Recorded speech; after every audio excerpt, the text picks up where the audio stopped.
Hey, Jonathan. How are you doing? I'm doing well today. I'm looking forward to our interview. Awesome. Sure, let's get started then. My name is Prasanna. I'm going to be interviewing you today. Um, is it still a good time to talk? Now's a great time. Awesome.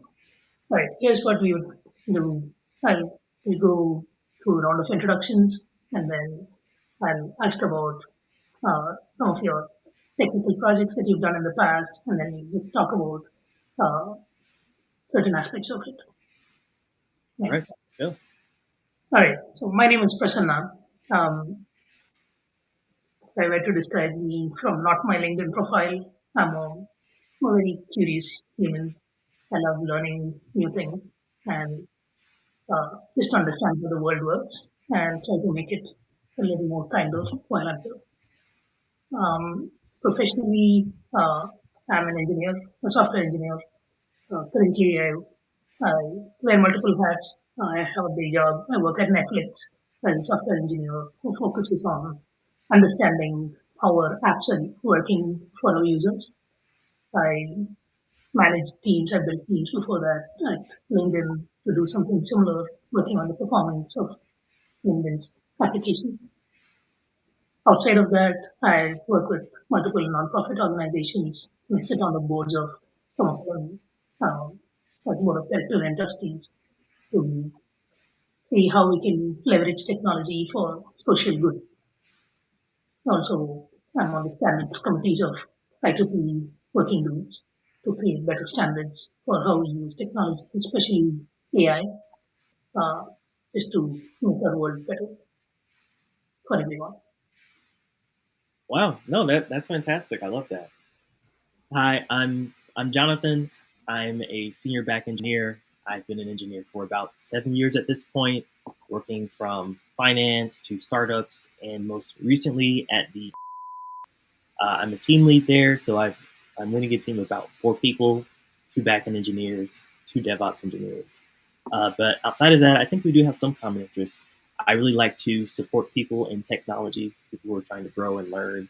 So I've led mentorship programs in the past, practice interviews, resume reviews, things like that. And besides that, I do like to do some community gardening. So I volunteer at the community garden that's actually in my neighborhood. So helping around the garden, weeding, all types of stuff. I get a lot of, I don't know what the right word is, but it feels good. It sure does. It always feels good to give back. All right, let's get started. So let's talk about something that you're proud of. Uh, Pick any technical project that you've done recently or maybe in the last couple of years Mhm. that you're really proud of and you're okay sharing with me today. Mhm. Sure. So one project that I'm really proud of from being on the, we have a microservice architecture. So we have our web client, people fill in the forms, click the buttons. We have our main API, which stores that information, records some information, and we also have a few other services. The important one that I worked on is the submission microservice, which is responsible for taking that data that someone's given and sending it to for them to process. The reason I'm so proud of this project is because of the timeline, which was really tight, and a lot of the systems that I introduced there. Hmm. I joined at a time when we were really close to launching. I joined about 2 months before we were supposed to go public, and we were in a rush to productionize everything. We have a good prototype, we have the systems working and acting, but we have to make sure that there isn't any issue, right? We're working with really important information that are really critical, and you don't want to make a mistake. So here's what I did to productionize the system. We had a few things that we wanted to make sure worked. One, we want to make sure our system can recover if something goes wrong. You don't want to lose someone's data. Two, we want to make sure that we don't overwhelm the downstream APIs that we interact with, right? We have the information, we have to send it out to the IRS, and we don't want to overload the system or hit rate limits. And that we did, the final thing that I did after working on resilience, working on handling downstream issues, was performance. So here's what I did for those things. One, for recovery, there's a few things. One, I wanted to make sure that we stored the data in a temporary area. So we read that information from a queue, we temporarily store it, we temporarily store it in object storage, right? That means if something goes down, we still have it available for us. To talk about handling downstream API outages, there's a few things that we did there. One is introducing what we call online offline mode, but it's more or less like a circuit breaker pattern, which basically means we're processing. If we get an error, we want to hold off on sending any more requests to that downstream system, and then make sure that we periodically ping it to see, is this thing still up? Mm. And then another way we try to handle that, the other way we want to make sure we want to overwhelm the API was batching up our request. So instead of sending 100 requests with one return, we want to make sure that we send 100 returns in a single request. And batching those up is also one way to avoid overwhelming the API with tons and tons of requests. And ultimately, ultimately the changes that I made helped ensure that we were able to support all the. At the end of the final season, we were able to successfully file over 140,000 returns, and even across downstream outages or restarts, emergency deploys, we didn't lose any information. That sounds like a really cool service. I'm sure I probably used your service too. By my returns, that's so cool. Um, you hit close to home and talked about performance and resilience. Let's talk more about that. I want to understand, like, what was your role going into the project. You mentioned you were 2 months out from delivery. What was the state of the system when you joined, and what did you specifically contribute to it? Absolutely. So when I joined, we had a system that was able to interact with the downstream APIs, right? Which is obviously table stakes. But here are the things that I introduced. One was the system of batching, right? So instead of just reading messages from the queue and sending them to the downstream API, I introduced batching so that when those messages come in, we're going to queue them up into batches of 100, for example. And once we fill that bucket up, we're going to send those. We're going to send that information out to the API. The other thing that I implemented was that offline mode, that circuit breaker that I mentioned. So the main idea there is that as we're processing, we might occasionally get errors, right? The API might say, "Hey, we're down. Hey, there was an issue processing things." So I was responsible for implementing the system that said, "Okay, we're going to pause our processing, and we're just going to go into an offline mode where we'll periodically ping the API to make sure that it's back up." Mm. And likewise, I was also responsible for some of the error handling there. So you have a situation where the API was down. We're holding off on submitting those returns because we want to make sure things are working. So when it comes back up, implemented that error handling system to pick up any stuff that should have gone out to the API but didn't because we were waiting for it to be online. Pretty cool. Can you talk a little bit more about the API design itself? Like, how did you? Let's talk about the offline system Mm-hmm. that you designed and implemented. What Sure. were what were the API constructs? Like, what were the agreements, and how did you think about coming up with those contracts? Sure. So for the offline mode, there's a few things that we have to take into consideration. Uh, I'll talk about two parts of it, and we can go into more depth as needed. One part of that is we're still taking in those returns, right? We have a microservice architecture. We're using queues to decouple those applications. So we're still reading in messages from our queue, which tell us this is the information we want to send down, and then we also have that downstream API that says, that sends us that we send that information, and we might get an acknowledgement back. So let's talk about the first part for supporting that offline mode. The first part of that, like I mentioned, was what I mentioned, where we're storing that information in batches. So the first part of that was making sure that even if we know the API is down, we're still pulling in that information and putting it in temporary storage. So for that, I used S3 to pull that information to temporarily store that information. In terms of the circuit breaker pattern specifically, here's what we would do. When you submit that information to the API will give you an acknowledgement. Will give you two things. One, it will either give you an acknowledgement, "Hey, we received the information," or it might give you an error response. And the IRS provides a bunch of docs about what those different error codes mean. So we were looking for very specific error codes that tell us, hey, we weren't able to process this because there was an issue downstream. So the first thing we do is say there was an error downstream.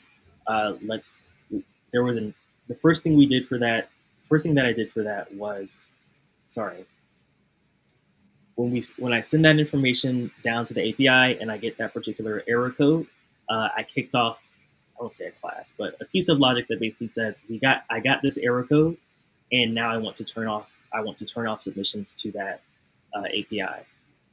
So at that point, the main thing that I turned off was just that submission part. We had an internal queuing system within the service, and what that just means is we'll do all the pre-processing, but we're just going to hold off. The other final part of that I mentioned is that ping, that ping to the API. So we have a background job that when the offline mode is enabled, I set a configurable number of minutes that we will wait to ping the API again. So I don't remember the exact number. It might have been 3 minutes, 5 minutes, something to that effect. And once we finally get a positive response, I enable our system to continue processing those submissions and sending them to the API. Um, so just to understand like where your my service sits in the entire flow, is it the first service that user uploads? Does it go to your service first, or are there other services before that Mhm. call into you? There's one service before it calls into me. So our architecture is we have a web client that someone interacts with. We have a traditional API, right? Someone will be filling out their form on the UI. They might be clicking buttons, whatever the case may be. When they're finally ready to say, I want to, you click submit. At that point, a request goes to the API, does some pre-processing, and then it puts a message on a message queue. We're Ah, using US, put it on an SQS queue, and yeah. then my application is reading messages off of the queue, doing a bit of processing based on some requirements, and then sending it directly to the API that does the actual processing. There's a few other downstream services as well, to make Mm. sure was this rejected, to send emails out. There's a few other pieces, but my part was that second step. You hit Mm. submit, a message goes on the queue. My service reads that message from the queue, does some pre-processing, and submits it to that API. Ah, okay. Now that makes more sense. Thank you. One question, maybe quickly on the technical side. Um, for what was there a time criticality or an SLA that your service had to meet? Like have to respond within so many seconds, something like that, or was that not time critical? Mm-hmm. In this case, we didn't have a hard SLA for my specific service, but as a product, we wanted to make sure that someone got a response within an hour. The reason I mentioned that is because the API itself was also asynchronous, right? When I submitted, it doesn't say this thing was accepted or rejected immediately. It gives me an acknowledgement. Hmm. So it says, we've received it, we acknowledge that, and once we have that acknowledgement, we can later use that ID they give us to say, was this accepted, was this rejected? I don't know that they publish any specific numbers on how that API performs, but we make sure to store that information so that we can later check at some regular cadence. Hey, Hmm. have you processed this finally after you gave us this acknowledgement? Cool. Did you have to, while you were implementing and designing this stuff, did you have to make any architectural decisions? Um, and if so, like, can you walk me through how you made those decisions? Certainly. So one decision that we had to decide between, or one decision that I had to decide between was where to store this intermediate information. One option was to just take advantage of S3 and just use that for keeping track of what returns still need to be processed, as well as storing that information temporarily. The other option was that I could do a split approach where I use a database instead to handle that batching. What I mean by that is One common pattern that you might see if you're processing things in batches with a relational database is I might have a database table that doesn't store all the information. It'll just store a URL that references where the information is, right? And you can essentially treat your database as a queue and have multiple different instances that kind of read, lock a couple of rows, process them, and send it around. The other option was instead of using that database to just stick with S3, and you can do some interesting things with the paths that something lives at in S3 to take advantage of to handle that batching. The ultimate decision that I went with was to use S3 because one, the ultimate decision I went with to use was to use S3 because one were time constraints. I didn't want to have to deal. I didn't want to have to deal with introducing new database tables, and introducing what could be a complex architecture decision because beyond just writing the code, you have to maintain it. And if I'm the main one writing it, I don't want to introduce a system that would be difficult for other people to pick up. So I didn't go with using the database as a queue approach because though it is nice, it can be fancy. I think it's something that if someone else has to come back and look at it, you could eventually figure it out, sure, but it's not a common way people might use a data. It's not a common way that people who aren't very deep into databases might understand how to use it. So I went with S3 for simplicity's sake and for also making sure other people could easily pick up and modify the code as needed. Right. Yeah, that makes sense. Um, let's talk about like. Well, obviously, it feels like you were on a crunch timeline, working through this. I want to see how it was. Like, how many people did you have to collaborate with? How many teams did you have to talk to? And how Mm-hmm. did that collaboration look like? Mm-hmm. So for that particular project, building the submission application, I was primarily working with my team lead and a product manager, but I do have a few other examples I could talk about if you want to talk about working across teams. So following that first, we were successful and we were focused on scaling, and I moved into a team lead role. And in that role, I did do a lot more interaction cross team. And there are a few ways that I did that. Number one was I picked up the role as essentially a release manager. We grew the team. We have a lot more people working on things and a lot more changes going out. So one thing that I was responsible for was holding a weekly meeting where we collect all the changes we've made over the past few weeks, uh, consolidate them into a few key changes, and talk across our stakeholders to make sure people understand what's going out. So in that case, I'm talking with myself, other team leads that are working on things, product design, and also our customer support because there are that might have questions of, hey, I thought this thing was working, but actually this thing happened, or hey, there's this new feature out and I'm not sure how it works. So that's one example where I had to work cross functionally to understand what changes are going out, cut the releases, make sure we know what's going out, and ultimately share with stakeholders how those changes might impact the service live. Yeah. So in terms of the scale of changes that you're looking at as a release manager, Mhm. um, like what were like some of the biggest challenges for you during in that role, and like how did you overcome those?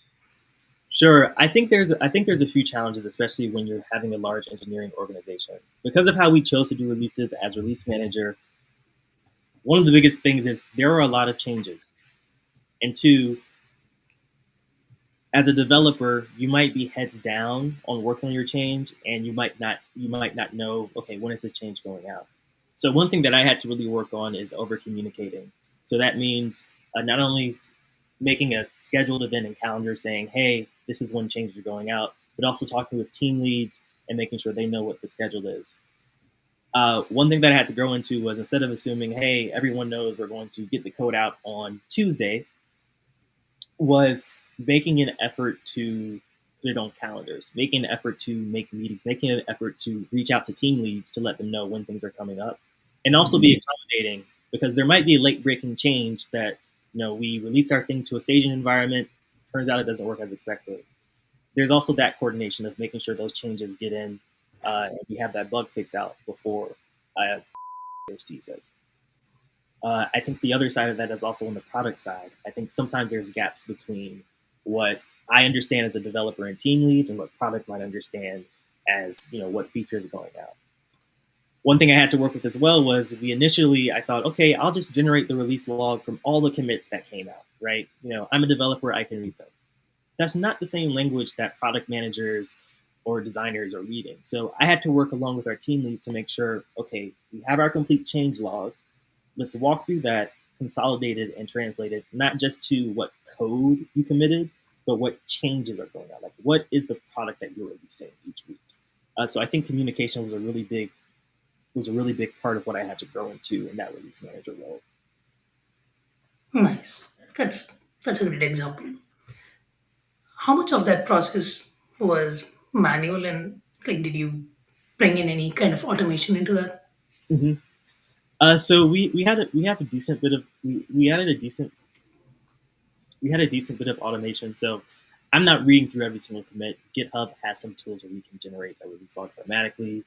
Uh, one other thing, one other thing that was introduced, which I won't take credit for, was that for adding backporting changes or late breaking bug fixes, one of our DevOps engineers did a great job of adding some scripts to kind of automate that.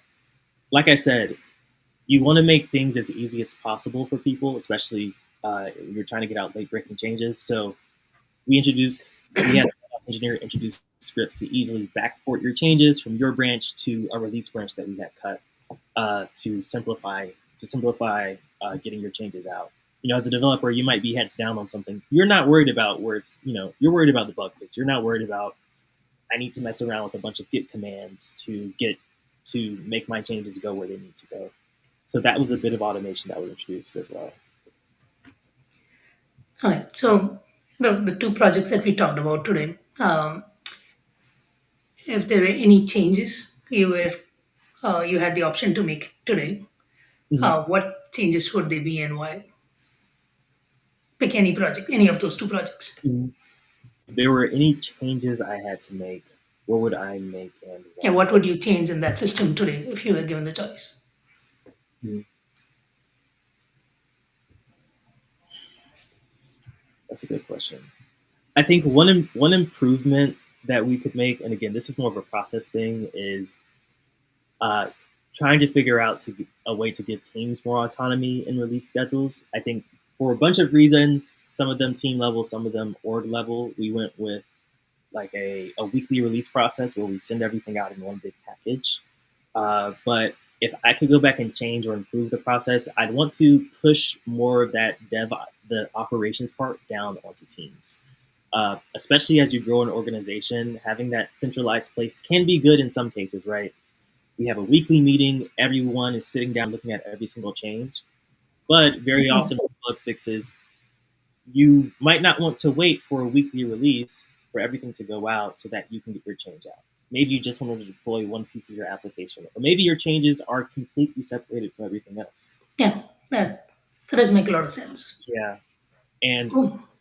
the one other thing I could add, if I may, was just that the other benefit is that developers have a better idea of what it takes to get their code from GitHub out to the internet, and that shared understanding is also beneficial. Yeah, cool. Now we are at time, so thank you so much for taking the time to chat with me. This was a great discussion. I really enjoyed talking with you today. Absolutely, I had a great time too. Yeah, thank you so much. Thank you. The interview felt very genuine. Like Jonathan's responses were rooted in real work that he's done, and I could see his passion from the work. So that came across very nicely for me. Uh, and the sense of ownership is a theme that I could get uh, good signals on. I could see he was very clear in saying what he owned, what he built, and then made sure he didn't take credit for other people's work. Those really stood out for me in terms of ownership and accountability, and that would be something that I look for in all the candidates I interview. Cool. So yeah, What overall, I think it was great. I want you to save your hire, no hire, lean hire. I want you to save that decision for the end. I want to ask you is the very last question that we ask you. But what themes outside of what you're saying, like if you were just trying to think of more like let's say Jonathan's not Jonathan, but Jonathan's like an actor who's representing like an archetype of certain types of Mhm. candidates. Like that's how I think of themes, is these kind of like patterns that like repeat themselves. Did you notice any kind of theme within this candidate that you've seen before in other candidates? Yeah. I'd say this candidate was a strong mid to senior level engineer, Mm-hmm. and has the potential to grow into a more senior candidate with the right team and guidance. This is my hot debrief on what we just talked about, both of you. So, yeah, individual contribution, I would say that was a point of polish that I would have also liked to see a little bit more of a focus on. And the instant way to do that better is to just say I more than you say we. And you know that. And if you notice what you messed up, it's like almost like you didn't mess up. So, and you pointed out before we did. So perfect. Also, it's hard for candidates to see that often. I just think that you have a good ability to, because you're empathetic, it's very clear from the way that you speak, you have the ability to change perspectives with other people. So I think that you have this ability to notice your own behavior probably a little bit more accurately than most people would, because they just wouldn't notice that. So that's to your point. To Prasanna's point, oh, super genuine, super passionate. Um, yeah, passion, is that something that comes up a lot? Is like a checkbox for you in your mind, Prasanna? When you're talking Mhm. to a senior engineer, do you expect to see passion? Yeah. Yes. So the reason I frame my initial question about the project I ask to, that's something they are proud of. I want to see that they're really proud of it, and so that would bring in that sense of passion. That hey, I'm really proud of this. I want to talk about this, and that's why I frame it that way. And I could see that with Jonathan's project. Uh, I saw that he was really passionate about and proud of the work that he'd done there. Nice. And that Nice. is something we do look for in candidates when we interview, uh, Yeah. regardless of the size of the organization I'm interviewing for. Like I interview for startups that are less than 10 people, and interview for big tech as well. So I that's feel that's like the definitely. I feel like the N and FAANG is really passionate about hearing about passion, you know? Aren't they? Are they passion obsessed? Have you gone through Netflix's culture memo? Yeah. Yeah, Yeah. that's, you'd see how passionate we are as engineers. Um, Yeah. Yeah. And then I feel like the other points that I want to make here, just in terms of the themes for me. So here's my coaching for you, right? I'm a negotiation coach specifically for senior engineers. So I cue in on the way that people talk. And for me, the first thing I noticed about you in terms of like archetypes that repeat through candidates, you're an educator. Now, being an educator means you're really good at explaining, and you did this throughout the interview. You would say something, something, something. What that means is blank. So that's really nice, because what would be the opposite of that? Somebody who just assumes you know everything I'm working on, and I'm kind of arrogant about it. So you're educating people. So you're talking like in a way that would make sense to uh, a super technical person or a super not technical person, which is in my opinion, the way that the best communicators speak. So the flip side of that, like if this is a gift and a curse, that's the gift. But the curse is maybe sometimes you explain stuff you don't have to explain. And later on in the interview, I have this exact timestamp. There was a really interesting moment when you just said, forget this, and you dropped the education thing, and you just started speaking with a little bit more authority. And it was interesting. It's nice if you think of like communication as kind of like everybody has these polarities, these two different things that you show. You got the education thing in spades. So it's nice to show that authoritative thing in spades, because that's how you get these extra points for seniority, saying no, which you actually did, by the way. So that's my first piece. My second theme here, after the education theme, my second theme here is delivery. I was absolutely floored by your delivery. You have a nice, deep, resonant voice. You're easy to listen to. About three-quarters of the way through the interview, I was like, Jonathan has this like C-level suite energy right now. This is so cool. So yeah, just in terms of delivery, some engineers, like, a lack of charisma can be fatal in senior plus engineering rounds. You do not have that problem. So people that have that problem, watch Jonathan and just like model what he's doing. The last theme that I would say here is there were some nice little things that you did to avoid down leveling, right? Like Netflix and Prasanna's bar and him having all this experience of like what senior means at Netflix. Let's just forget about that for a second. Just for someone to come in as a candidate and check a few boxes to avoid down leveling, we can see what Jonathan did here. Number one, introducing myself. I'm a senior engineer. Great. Now you have set the frame for the conversation. So a lot of people don't do that. It's a good tip. Number two, you did speak with some authority later, which I really liked. That's what Senior Plus engineers do as well. Also, you did a good prompt for a cold interviewer later where you didn't turn it back over to the interviewer with a question. You just kind of like made a statement to let them know that you were done and that they could keep going. So we can look at that, the timestamp too. And one of my favorites, you reframed a question. Senior engineers must not answer every question that they're given exactly as it is. It's good to sometimes say, I don't have that, but I have this instead. And then I'm just going to tell you about this. Great. Another thing here was there are a few cool moments where I could see that you were talking to yourself. And I think for all the engineers out there, when you're talking to yourself, it's a key that you're on the right track and you're not in interview mode. These happen for like moments at a time, but they're just really interesting.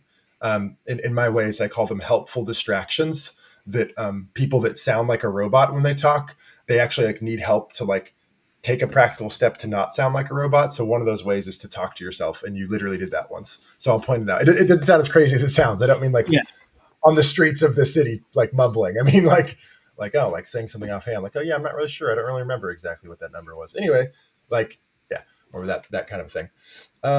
Cool. All right. Reactions to what I just said. I said a lot. I want to hear what you guys think. Yeah. I do want to add to one point about the introduction. I think one thing that set the leveling bar for me, just subconsciously, as Jonathan was talking, was he's interviewing for a, like my assumption was there's a senior engineer, so he's interviewing for a senior, but senior engineer is a wide band, right? So there could be like beginner level senior engineer or someone who's right to become staff or staff plus. Um, and that came to me when he actually explicitly said, I'm a tech lead. Right? Like that means you're already a mature senior engineer. Like, just subconsciously, a tech lead is more mature than just a senior engineer. What about the So change manager, delivery manager piece? Does that mean yeah, anything there? yeah, that was interesting for me because at that time I was expecting to drill more into the same project that you're talking about, but then Jonathan switched it, which I was like, does it mean that this project was not as big as he initially claimed? But then I realized like the release manager piece is way more relevant as he was talking about it, way more relevant to the question that I asked about collaboration. Like, have you had collaboration? I would have taken it to like conflict and conflict management and resolutions, but again, we didn't have time. But I think it was in the end it turned out to be a good redirection, like, a misdirection. Yeah, even though I didn't like it initially, like when that happened, uh, I liked the eventual outcome. So let's keep talking about leveling for a minute. So I also thought that Jonathan did a good job when it came to for the things where it would be a no. And correct me if I'm wrong, Prasanna, but if somebody you asked how much of this was manual versus how much this is automated, it would be a sign for lower than senior if I just say straight up it was manual and I never considered automations, right? Yeah, Okay, and and all. that would be like Mhm. probably a flag for me And personally. what about not having an SLA? Well, it is totally fine. That's why I had the clarifying question of Yeah, where this thing sits in the system. yeah, And then once I understood the product, I understood that there's not a time criticality for it because I've used the product too. I upload and I yeah. just get a message, and then I get the email later on. So I kind of knew that that was the case. Not having an SLA is fine for some systems. Again, it will depend on. Does it make you assume? So Jonathan didn't do this. Jonathan said, you know, we didn't have an SLA, but I like to do it within 60 minutes, which made a lot of sense. If somebody just says no, they don't have any SLAs, what do you assume about the technical ecosystem that they're working in? Do you assume it's like less sophisticated? I'm not saying Yeah. Jonathan. Yeah. Yeah. Okay. Um, Okay. I want to. my initial like knee jerk reaction is to say yes, but Yeah. again, the way I would think about it is I want to understand the overall ecosystem and Yeah. see how mature this product is as well. Right? Like if it's like a microservice handling IRS filings, I would Yeah. expect it to be a pretty mature product. And Right. if there is not an SLA for a particular service, there should be a good reason for it. Right. In this case, I understand because you have the offline fallbacks and there is no time criticality to respond. You want to focus more on resilience than performance. So I understand that. So it was okay. Cool. It is still Let's not let. a great idea Yeah. to say I know SLAs, Yeah. and Yeah. definitely don't leave it at that. So cool. So let's go through from the top, right? The personal pitch, Mark. If you could pull up Jonathan's personal pitch. I have the timestamp here. Give me 1 sec. It was right around 3 minutes in. So yeah, let's dive a little deeper. Look into this interview at the key moments and just talk about these moments. So what did we think about this pitch? What signs for seniority are here? Or what signs are, again, not Jonathan, but candidates in general, what signs should they be aware of that might take away from seniority here? For everyone. Wow, no, that's fantastic. I love that. Hi, I'm Jonathan. I'm a senior back engineer. I've been an engineer for about 7 years at this point, working from finance to startups, and most recently at the. I'm a team lead there, so I'm leading a team of about 4 people, 2 backend engineers, 2 DevOps engineers. But outside of that, I think we do have some common interests. I really like to support people in technology, people who are trying to grow and learn. So I've led mentorship programs in the past, practice interviews, resume reviews, things like that. And besides that, I do like to do some community gardening. So I volunteer at the community garden that's actually in my neighborhood. So, helping around the garden, weeding, all types of stuff. I get a lot of, I don't know what the right word is, but it feels good. It sure does. For me, a few things that stood out, right, in terms of Jonathan was very clear in setting his seniority level. He stated Mm-hmm. his number of years of experience, which Mm-hmm. is a good thing if it is at a good place. Like if you're like 3 years of experience and you've somehow raised to be a senior engineer and a tech lead already, then maybe don't mention 3 years. But then, like if it's 7 years, it's significant enough. So I really like the placement of the years of experience in his sentence, and I really liked talking about his diverse set of experience in terms of at a startup and completely different Mm-hmm. scales, which shows me that he's done a lot of different things. So that talks about like the variety of experience he comes with. And then he also mentioned about leading for other engineers, which gives me a good realistic sense of someone with 7 years of experience leading 4 years from all the historical candidates I've seen, engineers I've worked with.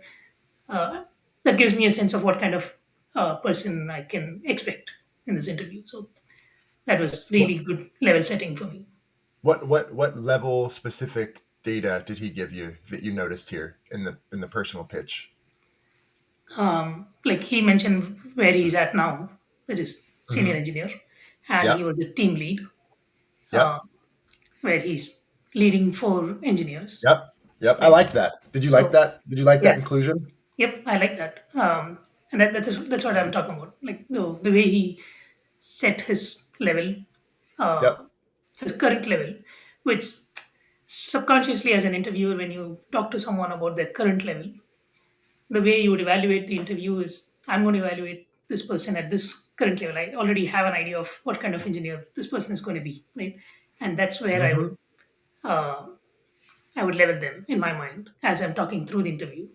Mm-hmm. It could be good or bad, but if you are who you claim to be, then it would turn out good. Prepared for an Yeah. interview. So if you meet those expectations or do better, then that there is an opportunity for you to up level as well. Yeah. Yeah. I think you run a bigger risk as a candidate to not mention the current level that you are at and the current level that you're targeting and the current scope that you have. Jonathan, like whether or not somebody's good and genuine and saying the right things that they are saying, I think that's a different thing. I just think that in general that was a good box to check. Um, I was going to ask Prasanna, what if would it make somebody seem more senior or less senior if they included like, and in one of my projects I saved whatever X amount of money by doing some automations? Would you knee jerk if I put a metric in the impact in my pitch? What's your knee jerk reaction? Um, I I'm a very data driven person, so I love metrics. So Yeah, if you do throw in those, I would love that. It doesn't have to be dollar cost per se. And I yeah. like it. Like Jonathan did mention some metrics. He talked about, Later on, yeah, he did. yeah. Yeah, When we're talking totally. about the project, so those, yeah, I love metrics and I hear them, but I don't want them to be forced. Like they should be like organic. Yeah, So that's yeah. where the preparation comes in. Right. And there was no like there's no like actual role that Jonathan's interviewing for, so obviously he wouldn't need to do this, but if you were Jonathan, I would have liked to have heard, and the reason that I'm interested in this opportunity is blank, or what I'm looking for in my next opportunity is blank, just because smart Mhm. candidates save the interviewer time by answering questions that you know that they're going to ask. Mhm. My other question here, Prasanna, and then I want to ask Jonathan just how you thought about the pitch, your thoughts about the pitch, how you approach the pitch. But this is the last thing. Breadcrumbs. So basically, my theory is this: like, if you actually look at the if you actually look at the way that some interviewers approach interviewing, they want to ask as many follow ups as possible and as little actual questions as possible. And I've heard a bar raiser at Amazon. This is the most trained interviewers at Amazon say that they've conducted an interview where they just asked about the personal pitch, tell me about yourself, and then the rest of the interview is follow up questions based on that pitch. So my question for you, Prasanna, is: could you have conducted how thorough and interesting of a conversation could you have had just as follow up questions based off this pitch? Yep. We could have gone the 25 minutes. Um, Cool. because he did give me a lot in that Yeah. pitch. A lot of buckets, right? Like small company, big company, Yep. this, that. There were a lot of buckets. I would say I would have, if I wanted to nitpick, which I do, because remember, this isn't about Jonathan, it's about candidates. I would say I might want to have a few different breadcrumbs for the type of projects that I got into, mainly just naming some of these like architectural choices that I made later with S3. Like every single behavioral round you do, you're never not going to talk about your flagship one or two projects. So I'm a big fan of plugging just a sentence for each of Mhm. those one or two projects in the personal pitch. That way, it's again, you're getting them excited for the conversation they're about to have, and subconsciously you're leading them down the road with breadcrumbs in the direction that you want to go in. So yeah, that's my piece. Jonathan, what are your thoughts on personal pitches? How do you approach yours? You included some hobbies in there at the end. Like, what's your Mhm. take? My take with the feedback is, yeah, I want to make it ideally as easy as possible for the interviewer to know who I am or jump from wherever. I like what you mentioned about breadcrumbs because now I'm thinking about, okay, like here's some other things I can add. Mm-hmm. But yeah, on top of that, I think for me is like the science said, just setting the scope. Like Mm-hmm. especially if you like, I've worked at a few different places, but if you don't have a big name brand on your resume, which I'm assuming your interviewer is going to have your resume at some point, like Mm-hmm. you want to make it as easy as possible for them to know something. Versus if I said, if I worked at huge Fortune 500 company in Yeah, data organization, like you can easily make assumptions, but if you don't, like I've jumped between so many places, I think you have to add those extra bits of detail so people can kind of bring on to something. dude, 100%. Let me say here that persona. What percentage of candidates have you seen hired? What percentage of the candidates hired at Netflix that you've been in hiring discussions for? What percentage of them have zero name brand companies in their background? Just your best guess. Um, it's very hard to pick Less than 50 or more than 50? from just people I know. Yeah. I would say again. I would say it's less than 50, but there's a reason because there are people who have the spectrum. Right? They Yeah. work at small companies like startups. They find their own. Uh, entrepreneurial ventures, and then end up with some name brand, and then more at Netflix, just because Netflix looks for those, has historically been looking for senior level engineers. Right. But even at other places that I've interviewed for, like before Netflix at LinkedIn, it used to be very similar. Not a depending on the seniority level, right? If you have candidates who you're Yeah. hiring for, like fresh out of college, that's what you would expect. So as interviewers, you would know what you're expecting at that level that you're hiring for. If you're looking at like Right. mid to like mature senior engineers or higher than that, having a name brand probably helps. I just want to say something real quick because Jonathan, you brought it up. People that aren't having name brands on their resume face different challenges. The main one that I notice is how do I show them that I have complex projects when my projects aren't at their scale? I don't Yes. have Netflix scale. How do I convince Netflix the work that I did was hard? And this is for all candidates. Most candidates don't have FAANG experience. So I just want to see what you guys think about this. So this So is, yeah, yeah, I do want to clarify one thing, like the point that you mentioned about scale, right?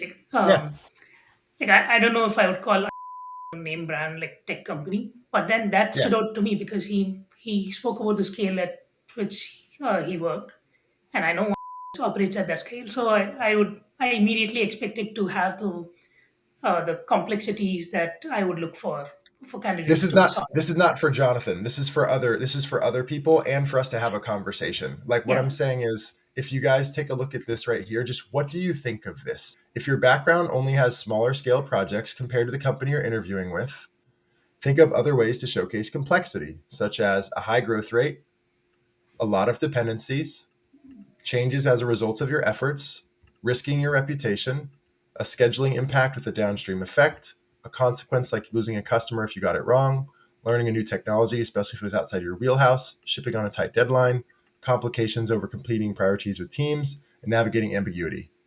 Thoughts? I would say that they're all great points. Um, Yeah.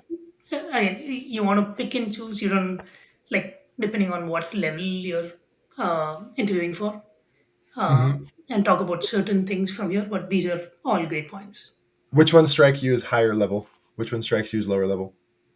By the way, I do want to call out that regardless of what scale projects you have in your background, talking about these things will be very beneficial in an interview. hmm hmm Um, like someone can work at a fan company, come from a fan company, and not be able to talk about complex projects. That wouldn't hmm fly. It's that would actually be way worse. Which one do you think, if you're going to pick two or three of these that stand out a little bit more, that have like a higher weight, maybe more of a senior-ish signal? Which one would you think? Just knee jerk. Um, for me, this is going to be in combination with other signals I'm getting from the interview. Right? So, Yeah. if, for example, uh, risking your reputation is a sign of, say, courage, that this person is a hmm very courageous person in making risks, taking risks in their work, hmm or selflessness. Right? Those are traits I would look for. But I've already gotten those signals from other parts of the interview. Yeah. Talking about this again might just be redundant or repetitive.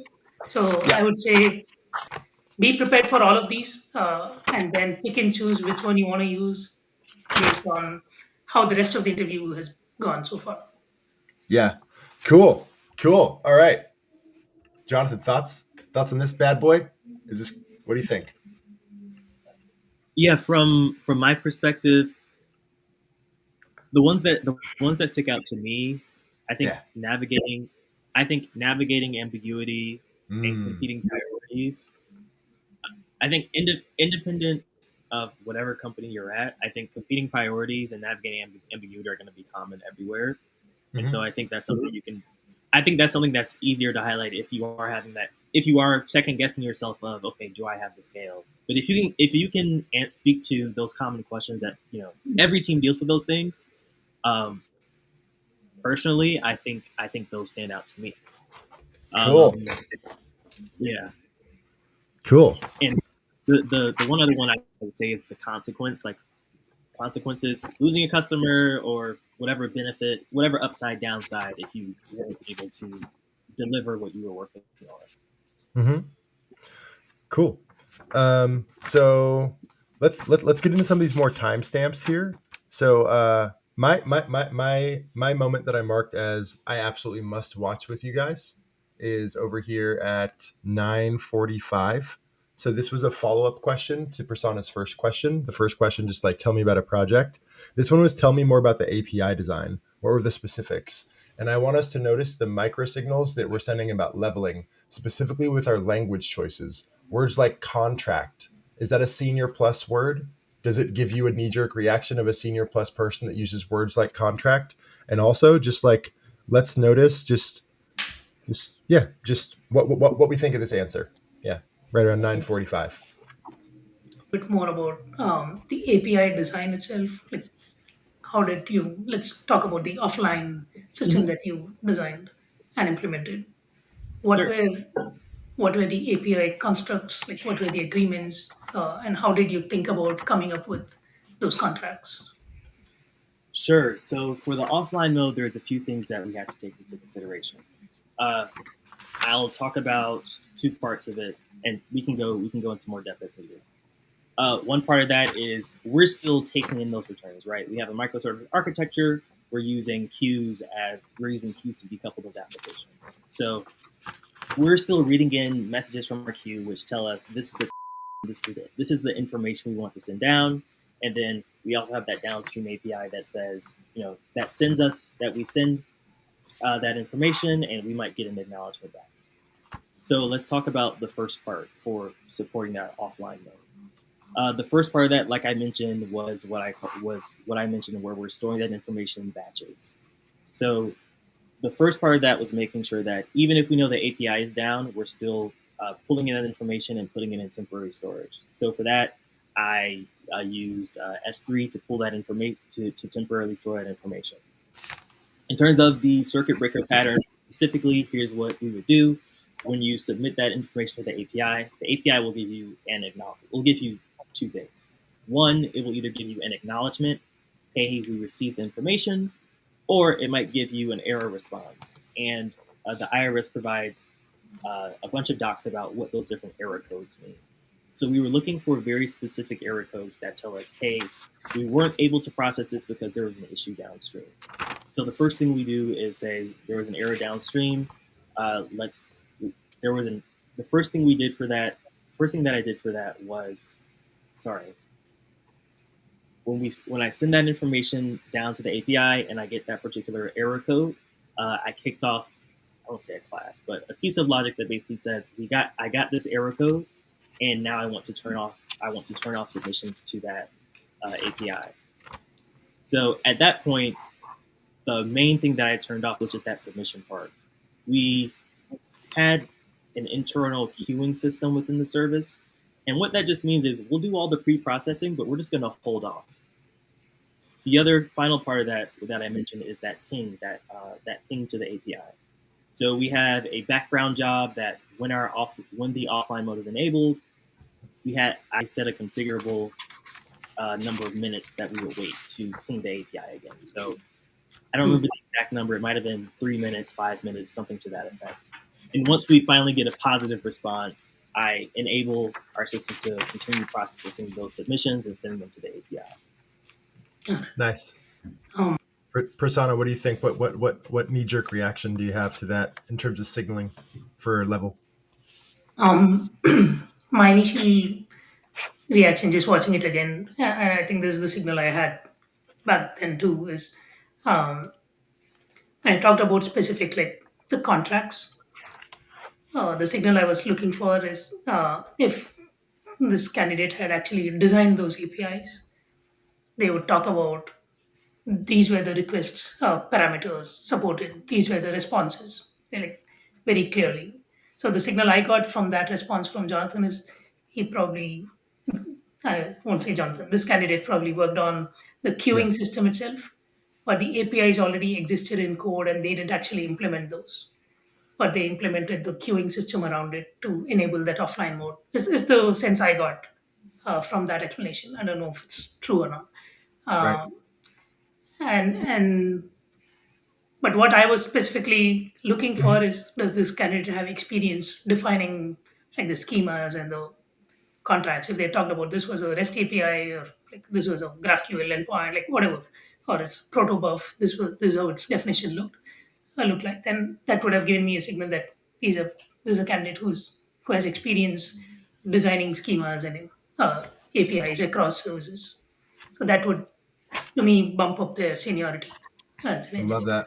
I love that. That's a great point. Uh, Jonathan, do you hear what's the one word? What's the one tiny word that we talked about at the beginning? If you went from this word to the other word, it would have solved the individual contribution thing.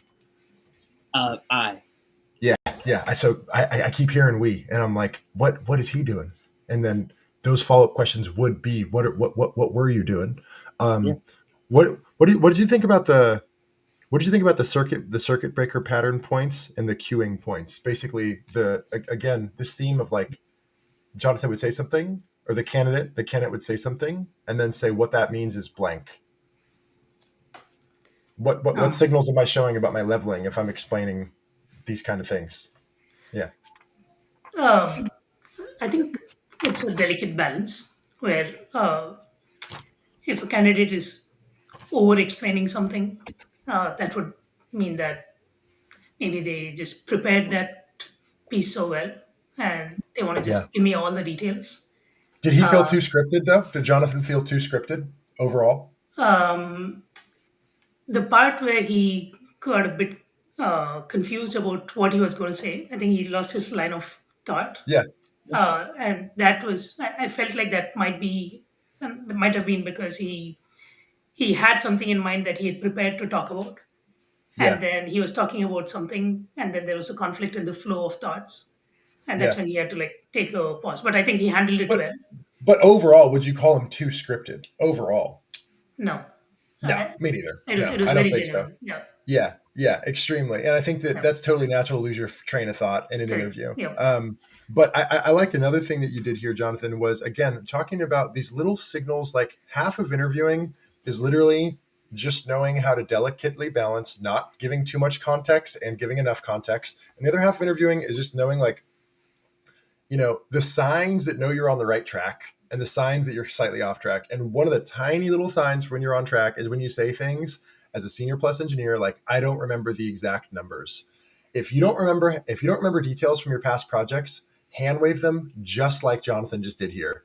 I don't remember the exact name of that technology. I don't remember the exact thing we're using for our testing framework there, because you save yourself time, and senior engineers do a way more hand waving than below senior engineers. So I liked that. Um, and yeah, I do yeah, want to add to that that yeah. there is a it is also a way of uh, dissuading the interviewer from going into topics that you don't want to talk about. Oh, okay. How do you do So that? just like what Jonathan did, like he's like this queuing timer thing, I'm not too sure what it was, but this was it. And Yes. so he's already signaling to me that he's not, uh, for whatever reason, not going to be comfortable talking about that. So I'm not going there for follow up Should questions. we have? So circling back to what you first said. So you asked this question to see if he's designed APIs. If a candidate has not designed an API but has been more involved in the queuing part, would you rather them just say that? Like, look, Yes, never designed a. Okay, so that would yes, actually score a absolutely. point with you. Okay, Yes, that that's would kind of set that's counterintuitive. no, that is setting expectations. Right? There are few things that will check off for me personally that would tell me that the candidate is honest. Right? Yep. It's a sign of confidence, like especially during an interview when someone is interviewing and they're exposing their vulnerabilities, saying, "I don't know this." That is a big sign of confidence that this person is Mm. confident of getting things done. Right. So that's a big signal for me. And then setting expectations that that's not my strength. Right? This is the part that I know. I can talk about this, The or if there's strongest people something, say, that's not my strength. It's so yeah, counterintuitive. The smartest people say, I don't know the most. The mm, strongest people say, that's not my strength the most. It's this meta point that I want to make about engineering is like this whole thing, like being vulnerable is a bad thing because it's like security vulnerabilities. It's like, dude, in interviews, that holds a lot of people back. Yeah. yeah. it is counterintuitive, I guess. Now I think about it, but I would say I also think about like if even at an interview stage, if you're not feeling comfortable enough exposing your vulnerabilities, how would you feel about actually when you work there? Then would that be the right place for Mm, you? mm, mm. So And then sorry, but the question about what would you do differently? I think that that's the most common time that you get a chance to show your vulnerabilities. And the most common mistake people say is, "Oh, I wouldn't change a thing. I'm a smart person. I thought through all those decisions. Why would I change something?" It's like you're actually dumber because you can't think of what you don't know. So yeah, I love that. I love that Jonathan had something to say about the past project, and it took you a minute to get there. Later on, at the very very end, there's the last question he asked you. But yeah, so another cool moment here. I really like this thing you did at 225. This was the counterpoint, right? Everybody has point counterpoint. Point for Jonathan. I'm an educator. I'm going to make sure you understand exactly what I'm talking about. Counterpoint. Now I'm going to speak with authority. I'm going to be a little bit more selfish, essentially, and a little bit more of yeah. I'm going to be a little. I'm going to be a little bit more. Let's just say talking with authority here. I thought this was a great counterpoint, and I would like to maybe see this a little bit more, maybe even earlier, maybe even not even waiting to the last 30% of the interview, but maybe to getting this in early and maybe alternating between both. And maybe it's like an 80-20 thing where it's just like 80% of the time I do that education thing and 20% of the time I make sure that I do this. Because I think when you talk like this, you're sending a little bit more. Let me actually see what Prasanna thinks. When he talks like this, do you feel a little bit higher authority, and does it feel just knee jerk wise that it's a little bit more comfortable saying no? Let's say that. Yeah, let's play this. This is one of my favorite moments. So we have a decent bit of we had a decent bit of automation. So I'm not reading through every single commit. GitHub has some That tools where we can generate that release log automatically. Uh, one other thing, one other thing that was that introduced, which I won't take credit for, was that for adding can you backporting pause it, Mark? changes or late breaking. I'm not reading all those logs. GitHub has some of those things. I don't even remember what that name is.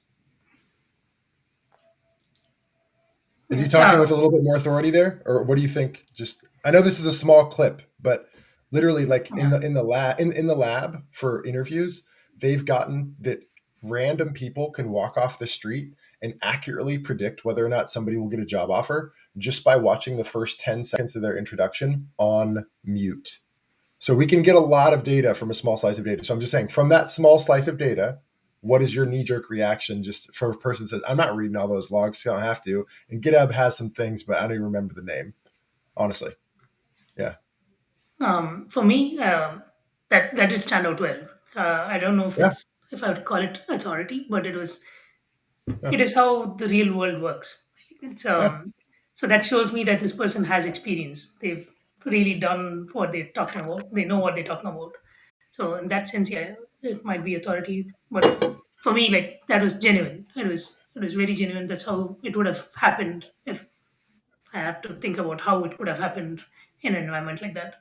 And Um, do interviewers like to hear how people would talk in the real world? Do they prefer yes, that to how they would talk in interviews? Is I, that more ideal? I can't speak for all interviews, but But for you, yes, for me, yes. I nice. would rather that the candidate be very genuine, based in reality, than say something that they haven't done. It's almost like it shows that they're smarter, but also it's like, and now we're not stuck in the confines of what an interview is. Now we're just trying to be smart together, which is ultimately like what we're going to do on the job. So yeah, small point here, but I just wanted to make that for, I just want to make that. Jonathan, thoughts on this little tiny slice of data and this like counterpoint that might be useful for folks? Yeah, I think the point of just it goes back to what you were saying about hand waving. Yeah, I think for some for a lot of this, I think there's a watching it back. I think there's a lot of preamble, and so I think getting to the point and trying to reduce some of the education part is definitely a benefit, Mm-hmm. especially in this case because this was a case where in the actual experience on the job, I was like, yeah, there were so many times where you just want to get the thing done, so you don't really you're trying to reduce all as much things as you can. So, but yeah, from a exposition perspective, yeah, I think it helps a lot to just get to the point in that case and lean more on that side. But did he ramble, Prasanna? Overall. No, I No. really liked No. Yeah. really liked that I could understand his thought process. It wasn't rambling. Mm-hmm. I was there just seeing his brain going through the motions. I really liked how he was thinking out loud. Uh, that that gives me a lot more signals about the kind of engineer Yeah. the candidate is. One thing I It- do want to call yeah. out, sorry, in that clip, You're good. You're good. for me personally, it's a lot of extra points when someone Uh-huh. says, "I cannot take credit for that." Ah. So that I and then talk Why? about How come?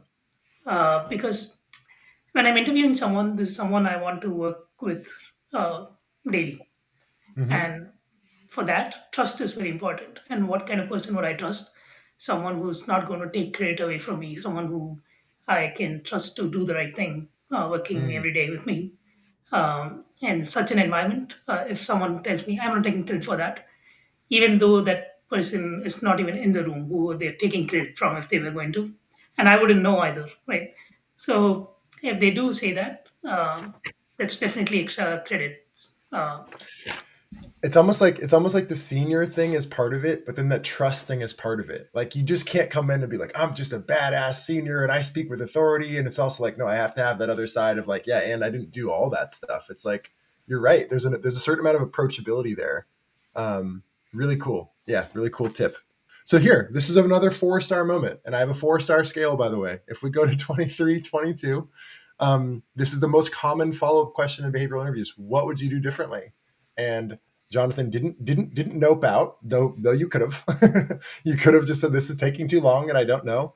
Um, and let's see what we thought of again, you talking to yourself and saying that's a good question.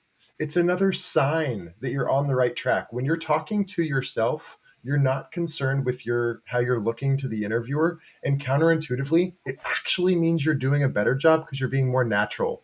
It doesn't mean you're like being narcissistic. It means like no, you're that's a path you're going in the right direction. So that's a small thing. And let's see how he does here. Yeah, to this question. Um, if there were any changes you had the option to make today, Mm-hmm. what changes would they be and why? Pick any project, any of those two projects. There were any changes I had to make, what would I make and Yeah, why? what would you change in that system today if you were given the choice? Hmm, That's a good question. I think one improvement that we could make, and again, this is more of a process thing, is uh, trying to figure out a way to give teams more autonomy in release schedules. I think for a bunch of reasons, some of them team level, some of them org level, we went with like a weekly release process where we send everything out in one big package. But if I could go back and change or improve the process, I'd want to push more of that the operations part down onto teams.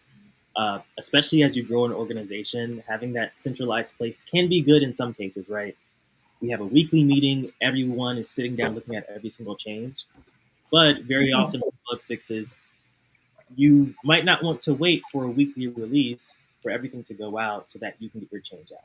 Maybe you just want to deploy one piece of your application, or maybe your changes are completely separated from everything else. Yeah, that does make a lot of sense. Yeah, and Cool.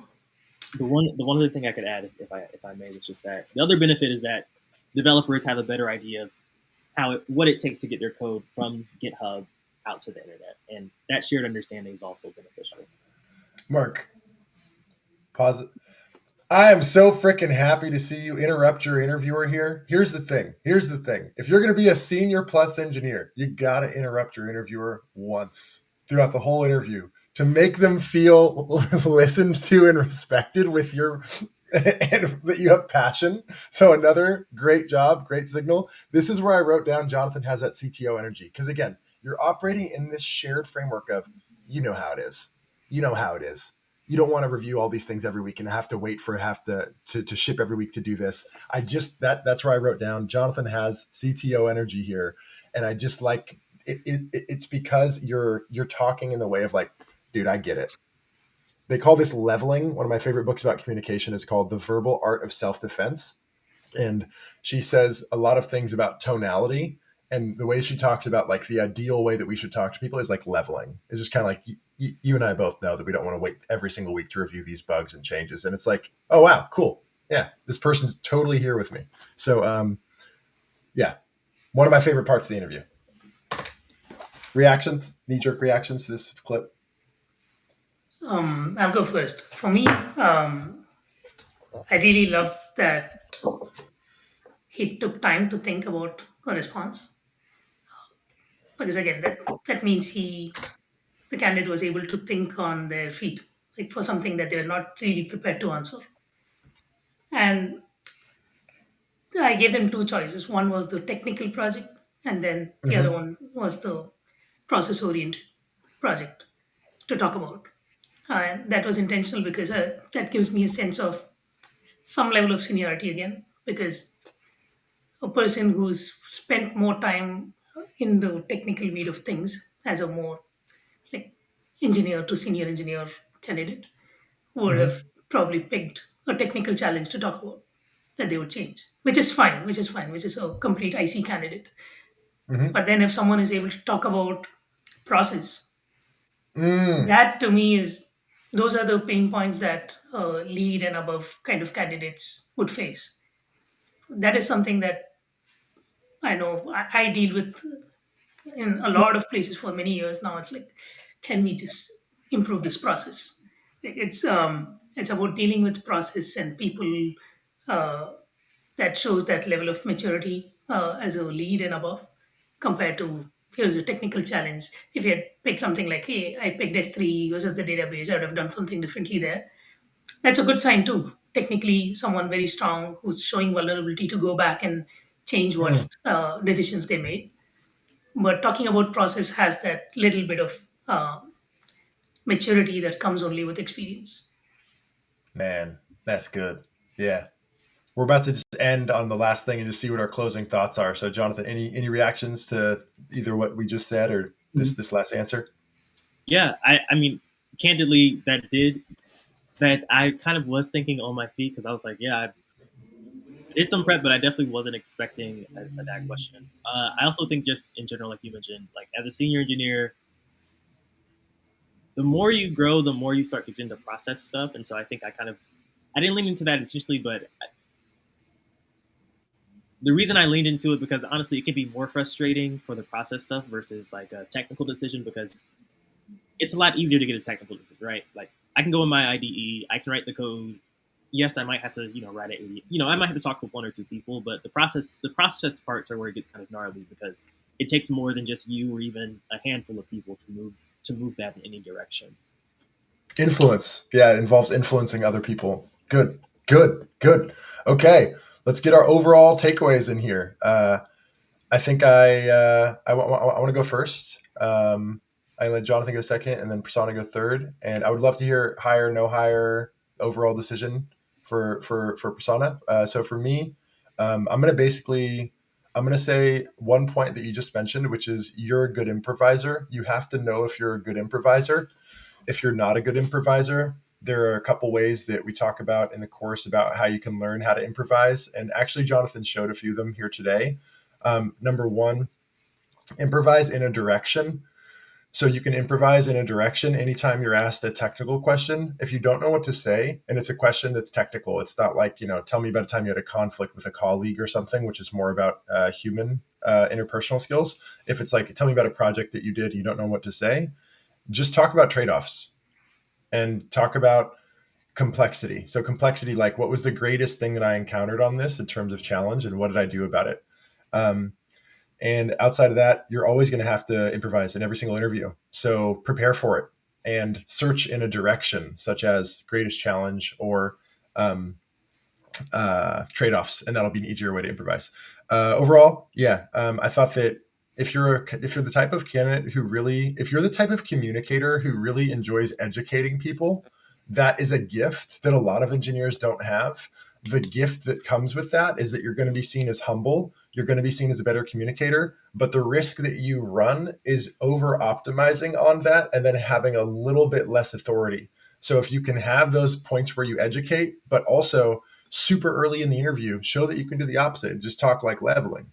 Like you and I both know we don't want to review all those logs ourselves every single week to see what all the bugs were. I'd rather pull some up off GitHub and do that instead. So yeah, you want to have counterpoints to whatever it is that your style gives you for free. Yeah, I really liked a lot of micro signals that Jonathan sent about his leveling. Again, it comes from the top of the call, the introduction. I'm a senior engineer. If you're going for senior, just say the level you're going for. It helps set the frame. Also, say the scope of the projects you've worked on. Both of those things Jonathan did. Talk about process. When they ask you what you could fix, say the word contract when you talk about APIs. I would even prefer you say contract and not say API. Avoid words like test coverage. And you got to break some rules. Senior engineers got to break some rules. Jonathan broke a few rules here. He said no to his interviewer in a way by interrupting his interviewer, which I loved. He talked with some authority at least once. And yeah, it's a really good example of a candidate who has the type of communication style of a leader, someone that you can listen to. It's like there's different levels of leadership. The first level of leadership is just being able to teach Stacy to go do something. The second level of leadership is to teach Stacy how to do something so she can go teach Fred how to do something.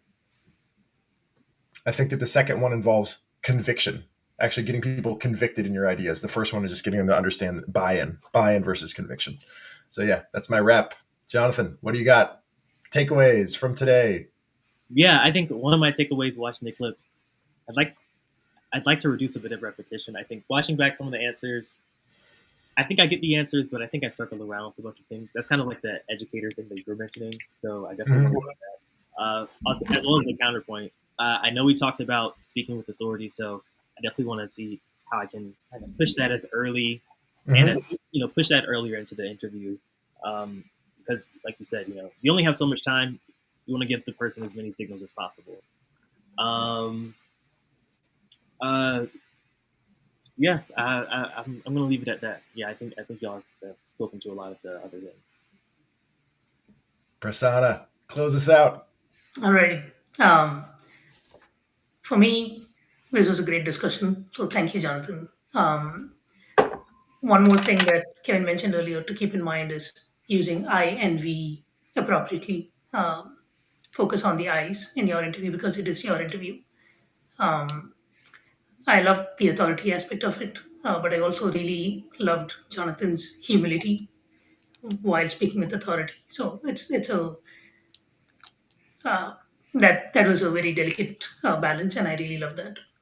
Um, and I'm sorry for interjecting you at the end. I typically wouldn't do that, but today I knew we were recording only for 25 minutes. So sorry about that. Oh, yeah, that's not a problem. Um, from the interview itself, I would say a solid hire for a senior engineer, with I would flag it as potential to grow further with the right mentorship and team. All right. So that's all we got today. We'll see you guys next time. See you, everybody. All right, thank you.